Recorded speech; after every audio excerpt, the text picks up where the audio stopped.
Platon bannissait les artistes de sa cité idéale. Pouvez-vous imaginer une société sans art, une société sans musique, sans musée, sans peinture, sans monument, sans poésie? Elle serait probablement bien pauvre. Qu'est-ce qu'il lui manquerait? Qu'apporte l'art à la société? En quoi l'influence-t-il? En quoi agit-il? En quoi l'art a un rôle social? En quoi les sociétés ont besoin de l'art? L'art est-il utile à la société? En tout cas, il semble avoir été utile au pouvoir, qu'il a toujours utilisé, toujours instrumentalisé, qui lui a toujours au fond demandé de faire sa com. Ici, de Napoléon, qui demande à David de faire le tableau de son sacre, mais plus encore dans les régimes dictatoriaux et autoritaires, comme le nazisme ou le régime soviétique, qui vont largement utiliser les artistes. On va retrouver cela avec Mao en Chine, qui va susciter une nouvelle forme d'art, tout à sa gloire. Le pouvoir ne va pas utiliser à son avantage seulement des artistes consentants, il va aussi parfois récupérer des artistes, comme Wagner ou Beethoven l'ont été par le nazisme. Sans pour autant faire la propagande d'un pouvoir, on peut dire que de nombreux artistes répondent à des commandes, à des appels d'offres. Toutes les statues que vous voyez devant vos mairies, ou Bach lui-même était un artiste de commande. Il composait à la demande de gens qui allaient le payer pour cela. Parallèlement, ces régimes qui utilisent les artistes vont être aussi les régimes qui les persécutent, qui les interdisent, qui les pourchassent, qui les emprisonnent.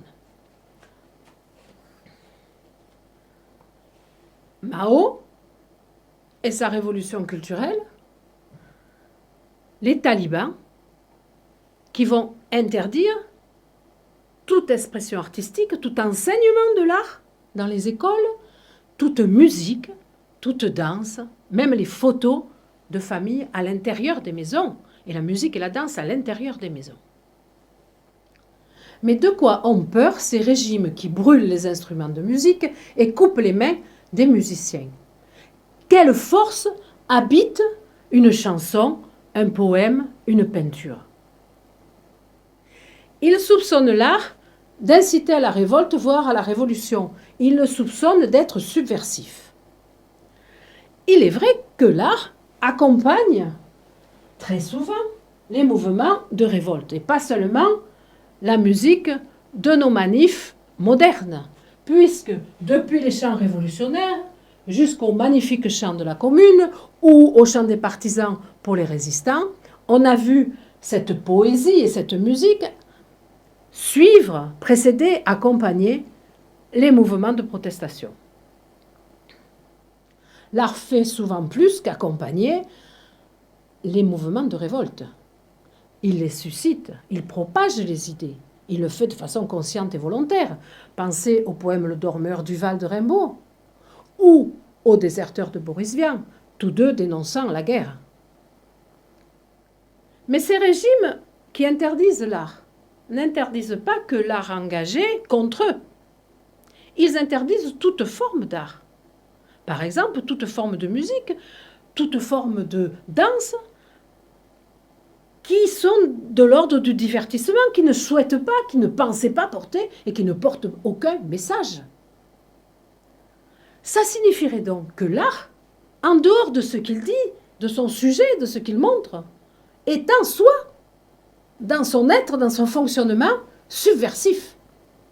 Comment peut-il être ainsi? Comment une chanson qui ne dit rien, qui ne veut rien dire, y compris pour son auteur, peut porter un message de révolte ou de révolution, dangereux pour un gouvernement autoritaire? Le premier pouvoir de l'art, c'est probablement sa capacité à émouvoir. Il nous fait vivre des émotions, et des émotions que nous partageons avec nos semblables. D'où le risque d'être entraînés, tous ensemble, à agir.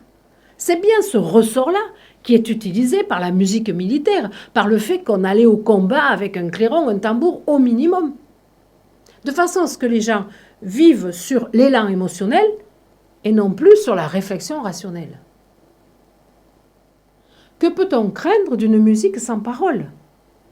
C'est la force de l'art. Le fait de pouvoir convaincre sans discours, de manière intuitive, et je vous renvoie à votre cours sur la démonstration. Mais ça n'est pas la seule force de l'art.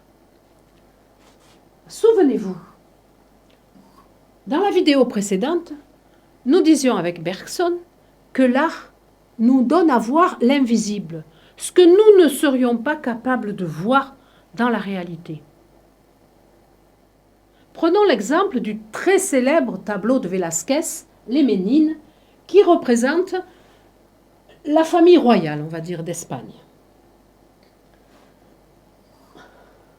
Si on le compare à une peinture traditionnelle d'une famille royale, les différences sont fort nombreuses.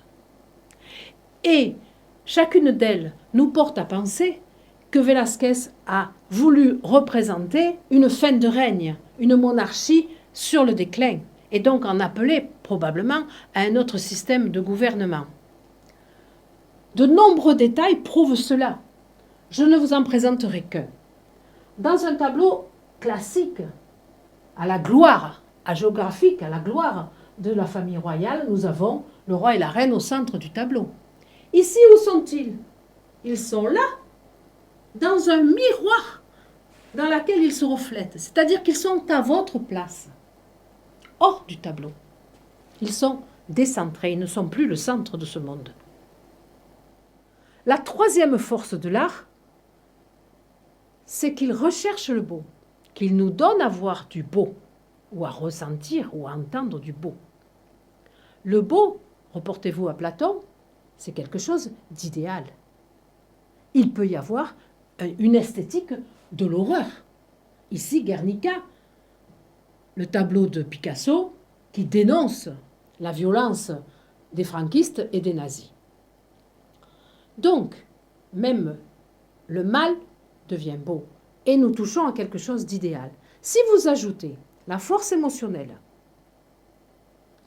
si vous ajoutez à cette force émotionnelle le fait qu'on vous montre la réalité telle que vous ne l'aviez pas vue, dans toute son horreur peut-être, et ensuite cette aspiration vers un idéal, vous avez tout ce qu'il faut pour passer à l'acte. Vous avez l'émotion, la raison et l'utopie qui vous conduit. Qui de vous, qui de nous, est capable de comprendre, d'expliquer chaque détail de ce tableau, comprendre ses implications, les intentions du peintre? Des pages et des pages ont été écrites sur ce tableau et par les plus savants. On peut imaginer qu'au musée du Prado, où il se trouve, on va voir apparaître, si ce n'est pas déjà fait, un QR code qui va nous expliquer, à nous naïfs, tout ce qu'il faut savoir et tout ce qu'il faut comprendre de ce tableau.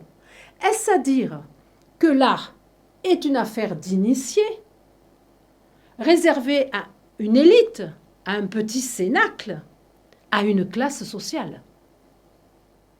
Dans ce cas, l'art ne serait plus subversif, il serait au contraire une force conservatrice, une force réactionnaire. C'est ce qu'expriment deux petits textes que je vous invite à lire. Le premier, de Goblet, nous dit que on ne demande pas à l'art d'être accessible à tous, au contraire, il sert de barrière entre les classes sociales. Et le second texte, de Dubuffet, qui nous explique que si on ouvre les musées, si on fait accéder le peuple à l'art et à la culture, ce n'est pas pour susciter des créateurs dans ce peuple, mais pour qu'ils soient simplement les admirateurs de cette culture bourgeoise. C'est au fond un discours marxiste. Marx dit que l'art fait partie de la superstructure, je vous renvoie au cours sur la religion, et que comme tel, il est l'expression des classes sociales et qu'il perpétue les différences entre les classes sociales. C'est donc une force conservatrice qui préserve l'ordre social tel qu'il est. Souvenons-nous maintenant de Médée et donc de la fonction catharsique, la catharsis, de l'art. Là encore, on peut voir dans cette fonction, décrite par Aristote puis par Freud, un élément conservateur. Pourquoi ? Si l'art vous permet de vous purger de vos passions les plus violentes, de vos instincts, de vos désirs inassouvis, vous le faites de façon symbolique. Vous ne le ferez pas dans le réel. L'art va quelque part empêcher le passage à l'acte. L'art va empêcher que vous agissiez pour que la réalité corresponde à vos désirs. L'art va au fond éteindre la mèche de la révolte et non plus être incitatif à la révolution.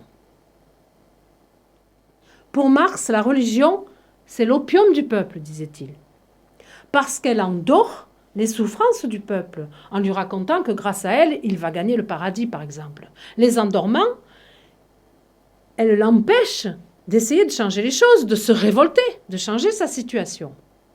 Eh bien, l'art fonctionne de la même façon pour, par exemple, Duchamp qui dit « Le spectateur, plus encore que l'artiste, vit l'art comme une drogue à accoutumance ».